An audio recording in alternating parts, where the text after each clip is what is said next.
Deadpool e Wolverine foi o ponto crucial para a Disney começar a pensar em reduzir a lacrate em suas obras, já que eu não acredito que Hollywood vai largar o osso assim tão fácil.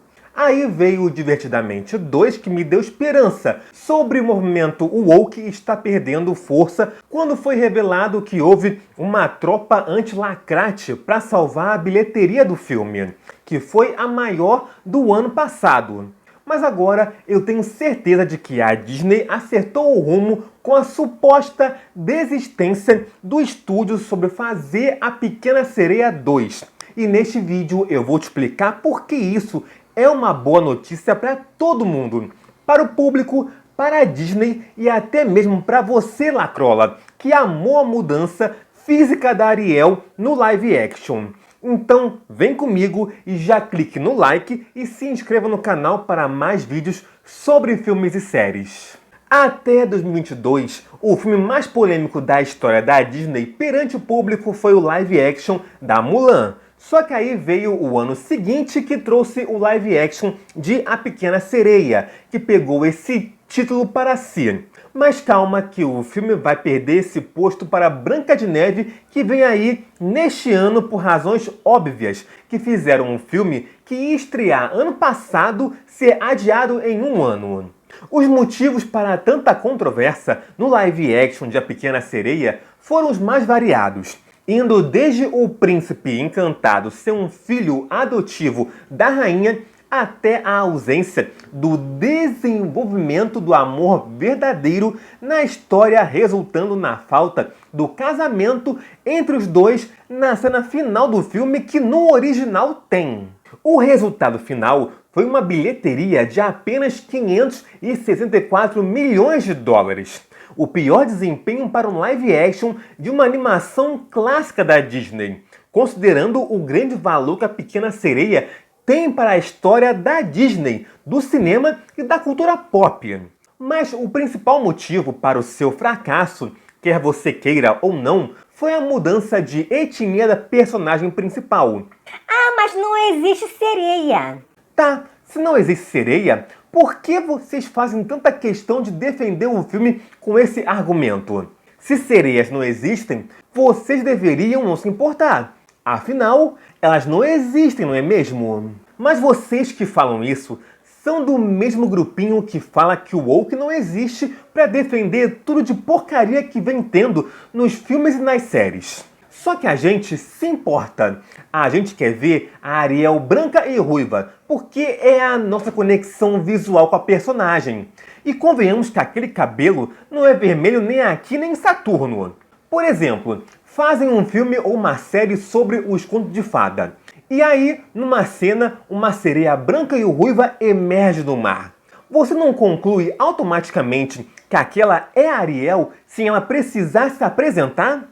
Então pronto, o design clássico dela importa. Mas enfim, o ponto desse vídeo é: a Disney pretendia fazer uma sequência do live action de A Pequena Sereia. Mas segundo um dos informantes de Hollywood, chamado Ian Snyder, a Disney desistiu de produzir uma continuação ou qualquer filme derivado daquela versão. E isso é uma ótima notícia pra gente que quer ver a fidelidade do desenho para o live action, assim como uma ótima notícia para a própria Disney. E eu digo isso porque as continuações dos clássicos nunca tiveram o apelo que os originais têm. E eu digo isso me apoiando no próprio histórico de sequências da Disney no cinema.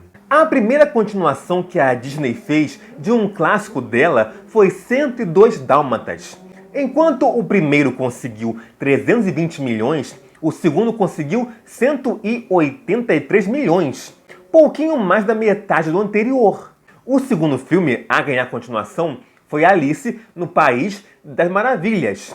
Alice, através do espelho, conseguiu apenas 300 milhões, enquanto o primeiro bateu 1 bilhão. Neste caso, eu sinto que a culpa foi mais do tempo que demorou, que foram 6 anos de um filme para o outro, do que da história chata. O terceiro caso foi Malévola, que conseguiu 758 milhões. Já Malévola 2 conseguiu 491 milhões. e os dois tiveram praticamente o mesmo orçamento. E ainda estão pensando em fazer um terceiro filme, querendo repetir o mesmo erro do live action de Alice, porque já se foram 6 anos desde A Dona do Mal. E todo mundo sabe que no mundo do cinema, tempo é precioso, senão o público perde o interesse.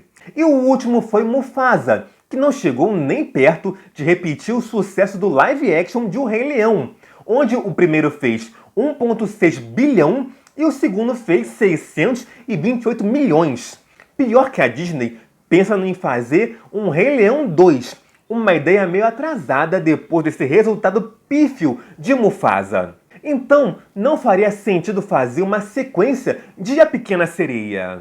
Ainda mais dessa Pequena Sereia, que só fez 564 milhões. Um filme que teria feito 1 bilhão fácil se tivesse sido fiel ao seu material fonte. E eu não estou me referindo ao conto. Parem de ser canalhas com esse argumento. O foco é o filme animado. E também pra quê? Para adaptar a história da Melody, que muita gente não se importa? E não venham defender porque vocês sabem que é verdade. Se fosse bom, tinha saído no cinema. Mas as continuações sempre saíram para VHS ou DVD, porque eram feitos por estúdios menores, cujo esmero não era tão forte quanto o dos filmes principais.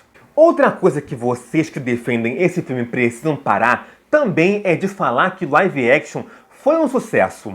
Não foi. Primeiro que 564 milhões para um orçamento de 250 milhões é quase uma vergonha. Ainda mais para um filme de grande peso como A Pequena Sereia é. Talvez se fosse um filme de menor orçamento, até 150 milhões, poderíamos afirmar isso. E segundo, que a bilheteria final sempre é dividida com as redes de cinema. Então o estúdio nunca recebe o dinheiro todo arrecadado. Ou seja, a Disney pegou de volta 282 milhões, resultando num lucro de apenas 32 milhões. E isso se você não contar o dinheiro gasto com publicidade. Aí, esquece o lucro. No fim das contas, você, Lacrola, tem que agradecer por não ter um segundo filme. Afinal, vocês não iam gostar de ver que o filme foi um fracasso pior que o anterior. A não ser que vocês simplesmente gostem que os outros torrem dinheiro para ver os seus filmecos sendo feitos. O que não me surpreenderia vindo de um canhoteiro. Mas e vocês? O que acham da notícia e da minha opinião? Deixe seus comentários junto do seu like ou dislike, compartilhem o vídeo e se inscrevam no canal para mais conteúdos sobre tudo o que rola na cultura pop. Muito obrigado pela sua audiência e até a próxima!